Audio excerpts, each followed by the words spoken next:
Hello there, everyone. How are you today? We are so excited to be back with you with our Boardroom Banter with Community Champions. Woohoo!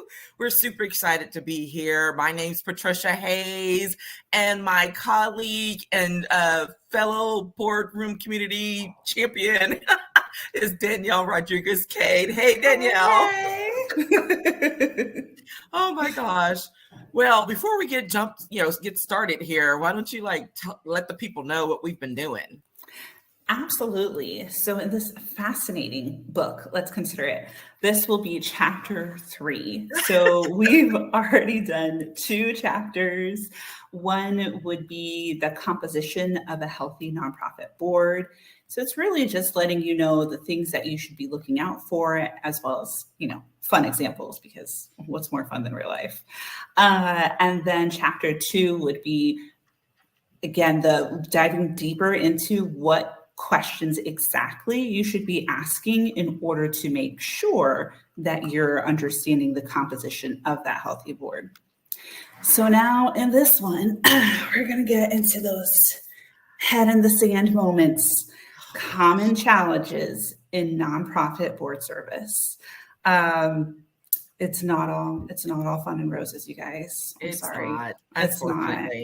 No. And I feel like the best way to announce that is expectation versus reality. Yes. A lot of times people join these nonprofit boards and they are ready to change the world, or at least their little corner of it. Yeah. Forgetting that there's already systems in places. There's still, board politics, there's staff, there's resources, limited funds, all of these things that need to be addressed. You're changing it a little bit at a time. So one of my clients used to say, "You don't want to boil the ocean." That's like that. It was so good. You don't want to boil the ocean. Like, we're here to make a small change a little bit at a time. And so that, to me, again, that's the hardest thing, that expectation versus reality. And what a lot of that comes down to is limited funding.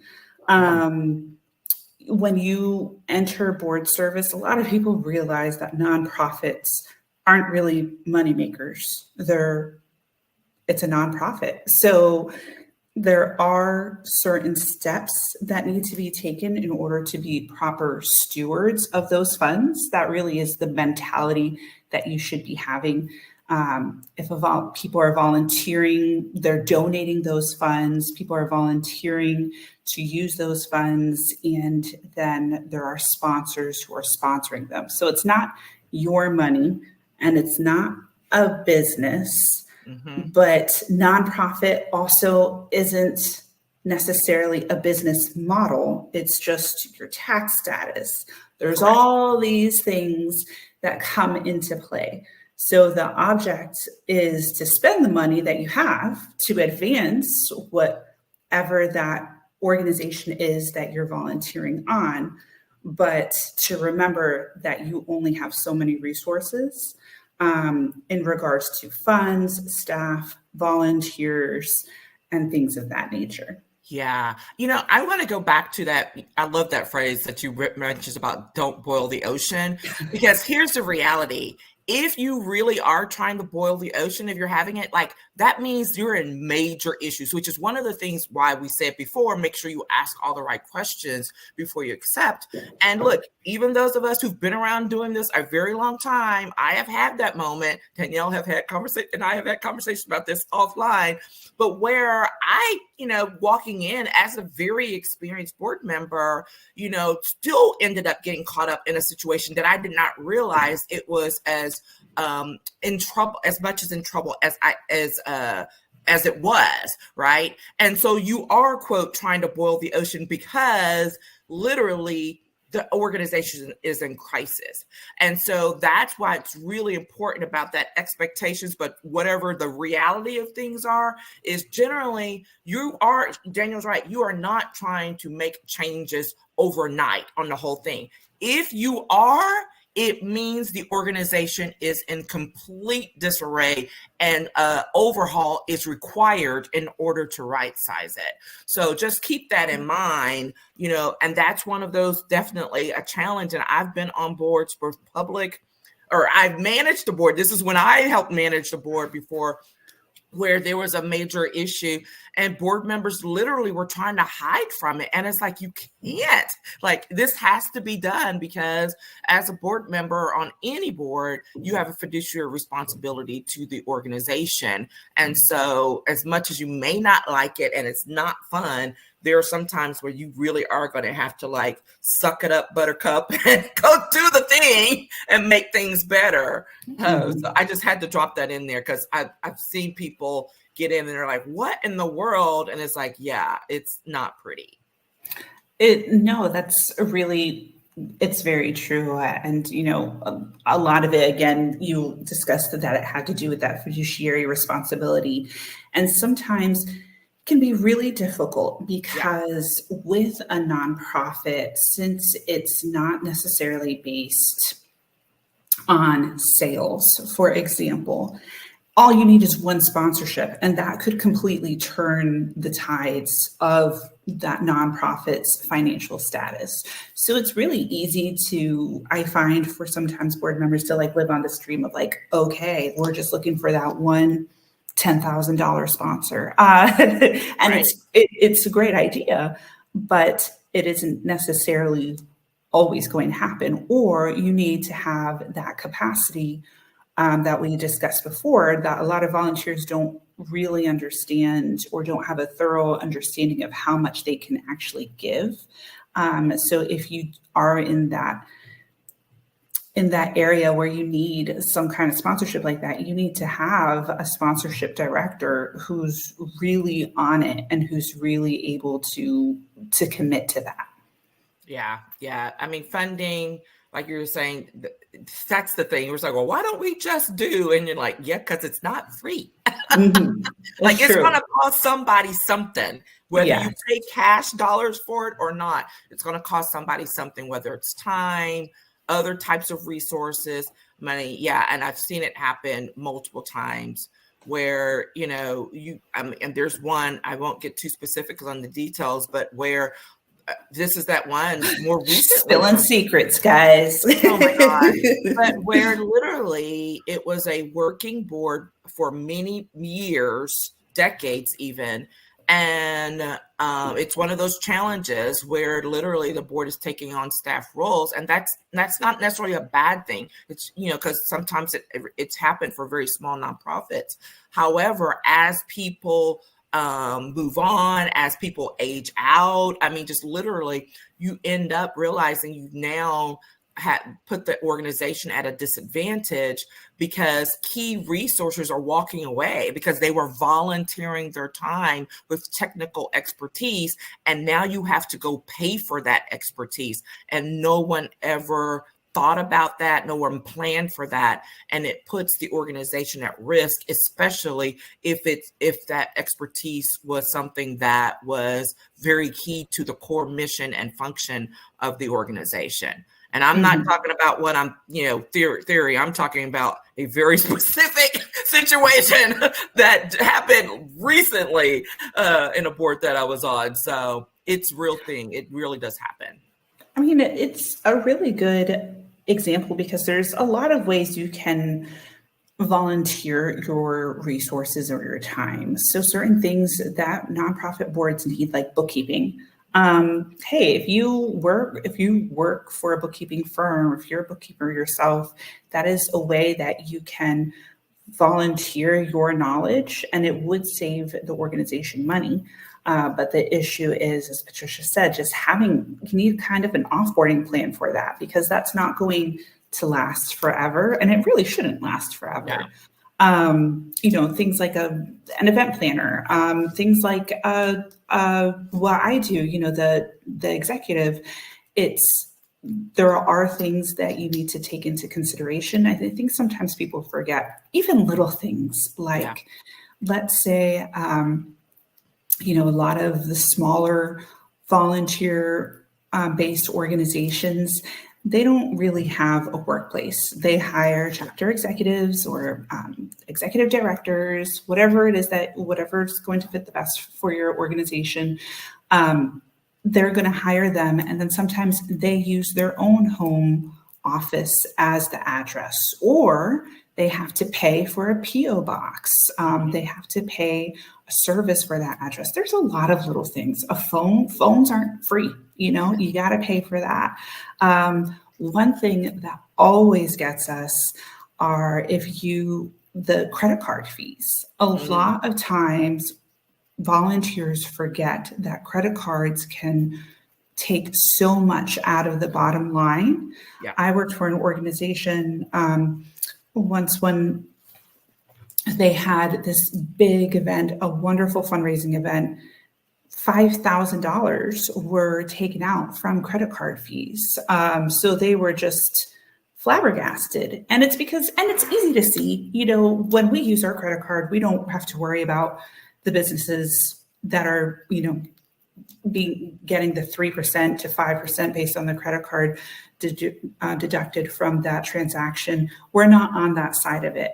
But as a nonprofit board, you are on that side of it. So you do have to take that. You also have to take out platforms. If you're in a membership organization, that websites aren't free. The more involved the website, the more expensive it is, registration, all things like that. Sometimes people come in forgetting, they're like, oh yeah, everything's free. It's a nonprofit. No. It's a tax status. That's it. All it means is that for the most part, you oftentimes get some kind of discount in the taxes of something that you're buying, but it ain't free. Yeah, it's not free at all. Mm-hmm. Oh my goodness. Okay. There's so much here. I know you have a couple of other things.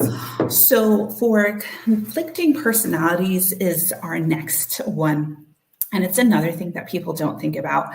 You think you're a volunteer board, you're all working towards the same goal. And it's true. You are, or you should be. You should be reviewing that mission. You should be making sure that everyone's in alignment on that. That should be why you're volunteering on this board. But even if you have the same goal, everybody's going to want to do it a different way. And people are imperfect. That's just what it is. So conflicting personalities is definitely something that people don't think about. Yeah.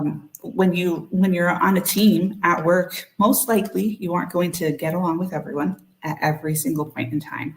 And this is the same. It's a team. Everybody wants it done a certain way. And it can go ahead and stomp out progress if you let it. So thankfully, I have had the pleasure of working with a lot of boards that have systems in place so that if there are conflicting personalities, if it starts to get too much, it's one thing if, sometimes a board meeting might get a little, not heated, but, you might feel it rising. Heated. Sometimes board meetings might get a little heated. Absolutely. Yes. And then I always say, that's kind of where volunteer roles come into play. So in my world, I always say you use me to manage problems, but the president should be managing the problem children. So they're the ones who really should be communicating with the rest of the board. That to me makes them, even if they shy away from confrontation, that's no problem, but they can't be the type to always put their head in the sand. They have to be willing to confront someone if they are being a problem child on that board. It really does. It can really alter the flow of the organization if there's even just a problem between two board members.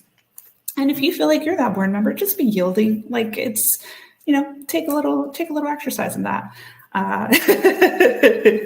It's true. It's so true. And, because everyone said, there's always that person on a board that's, quote, considered the thorn in the side.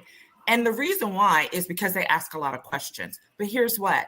a lot of times that if you think about it and change your perspective, like you were saying, that's actually can save some organizations from some troubles. While you don't necessarily think that asking all those questions is necessary all the time, the fact that that person, either for understanding or because they are they're like, hey, I'm just trying to keep us clean, and make sure that we have answers to these questions, that can be a good thing. So just take it as a part of the organization and working together, because the bottom line is the last thing you want is for personalities to interfere with the strategic plan, to interfere with the implementation of the mission of the organization. I've seen that happen as well, because it starts becoming a focus, like you said, the problem child thing, is becoming a focus on the people rather than the mission. And that is a huge problem. And you cannot stick your head in the sand. You're absolutely right about that.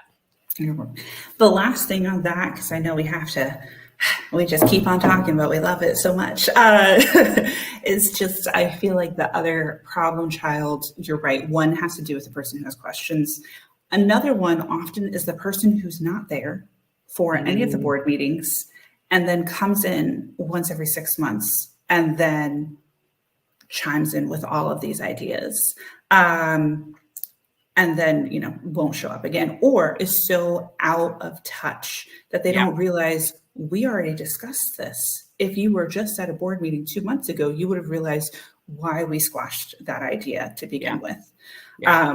So, again, this goes back to some of the previous chapters, is making sure that you ask some questions, because it's always better when a board has a policy in place for dealing with some of those board members. Yep. I'm literally drafting a code of conduct and ethics policy right now for one of my boards, and all of these things are reflected in it. Yep. Nice.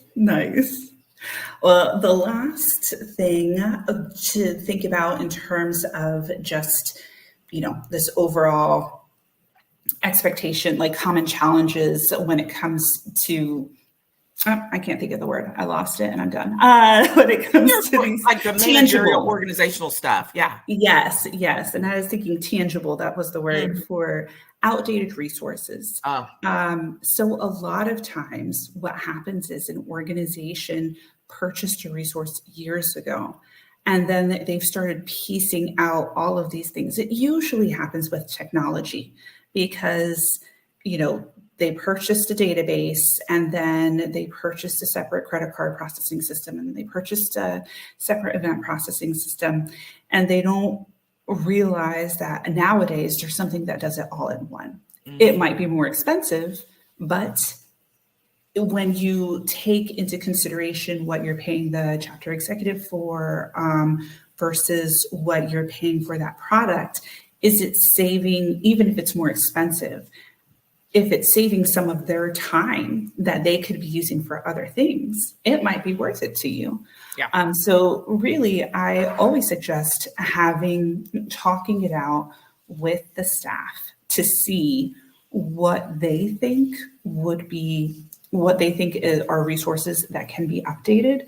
Usually, we're getting training for things. So I sit in on webinars every month. I go to leadership conferences, things like that, to make sure that I'm staying up to date with what's going on, so that if there are tools and resources available to bring our organization forward, then let's do it. You, as a volunteer, most likely aren't going to know that.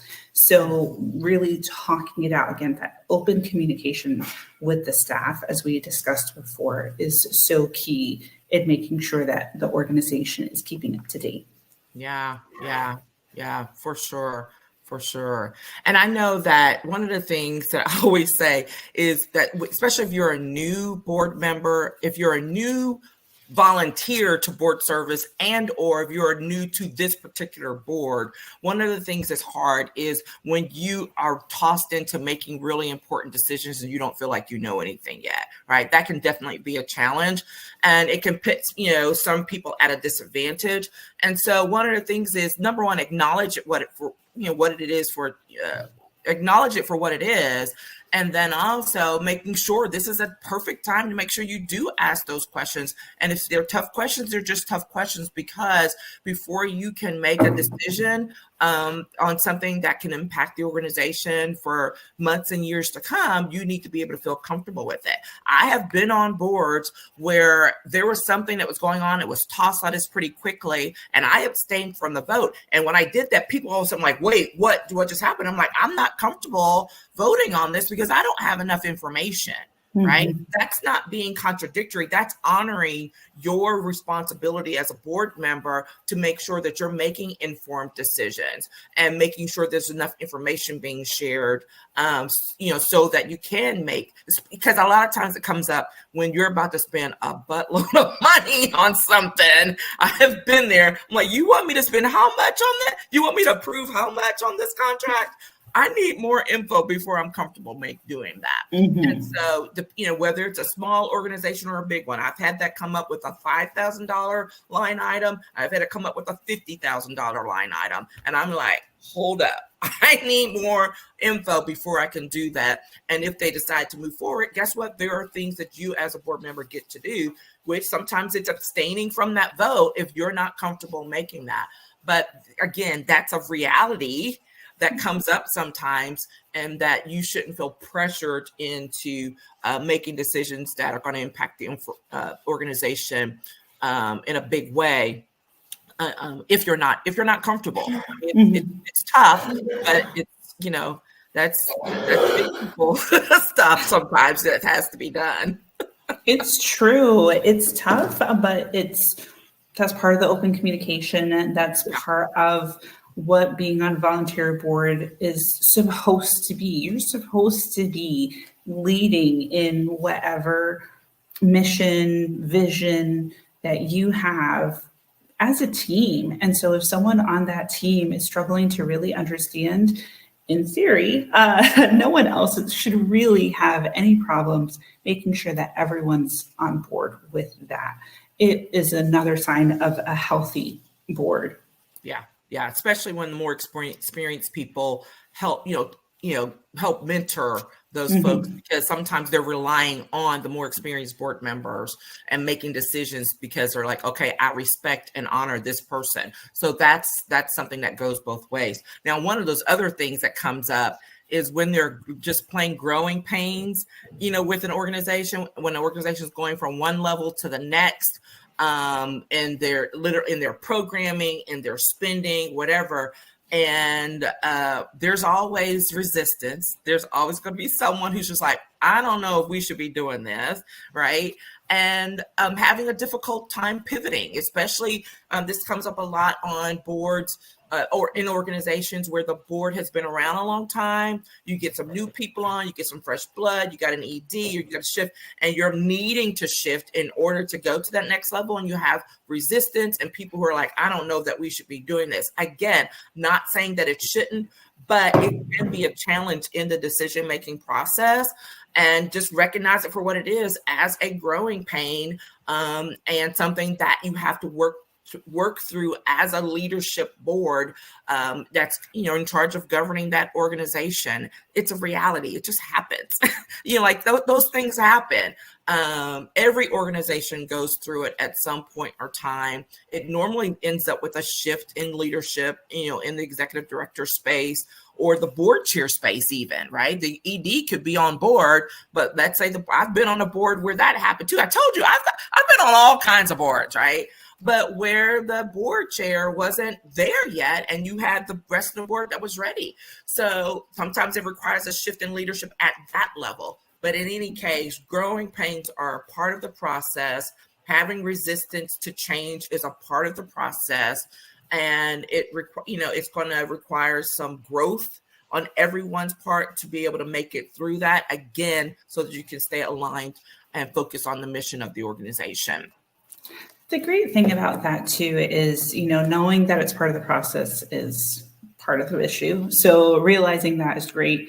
And there are resources available at any budget. So if you're not sure, let's say you're volunteering for a membership organization, but you don't know what your members want, you can survey them. You're not going to get an answer from everyone, no, but if you get an answer from a quarter of your membership, you should have a very good idea of what it is that they need.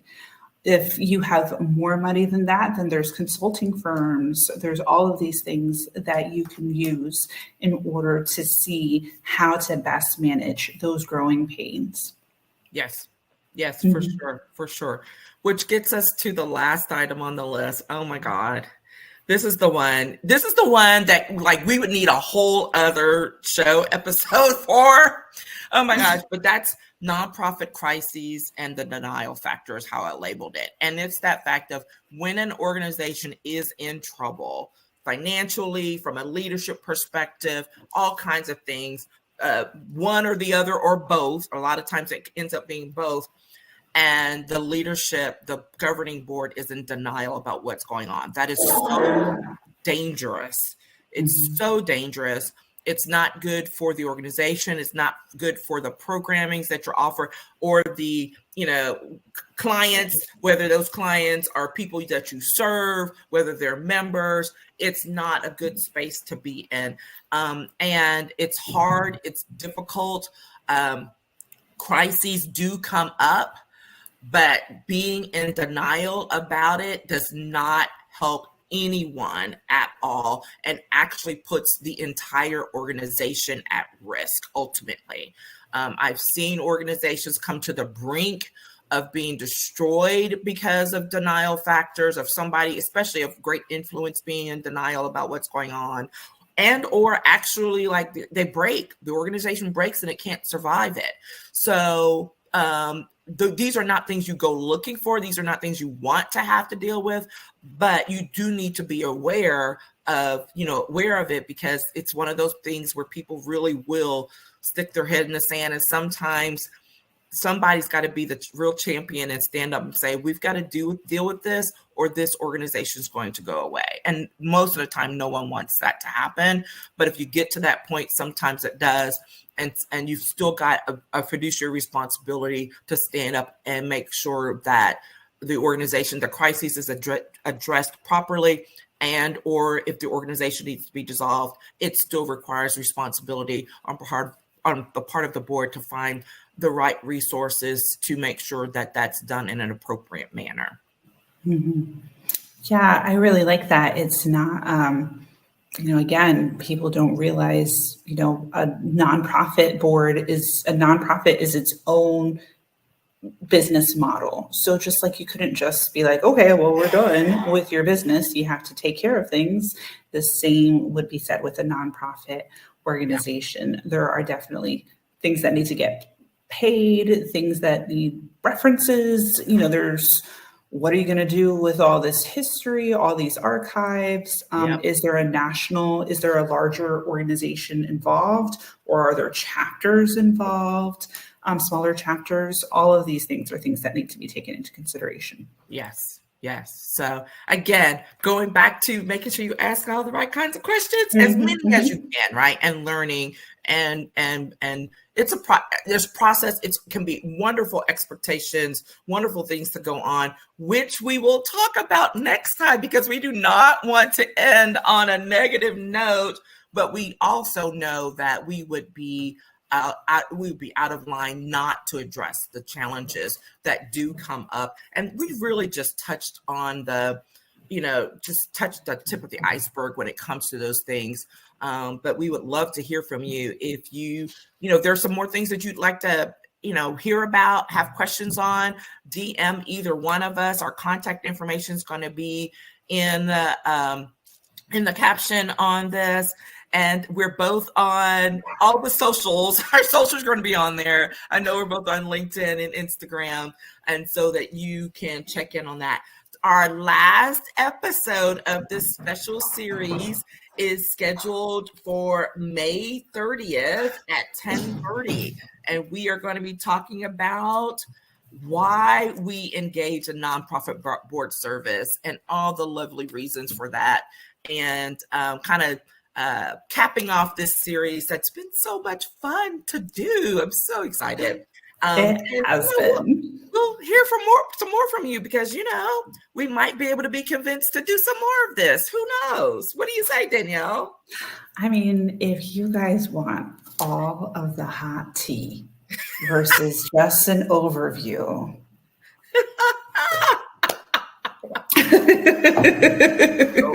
So funny.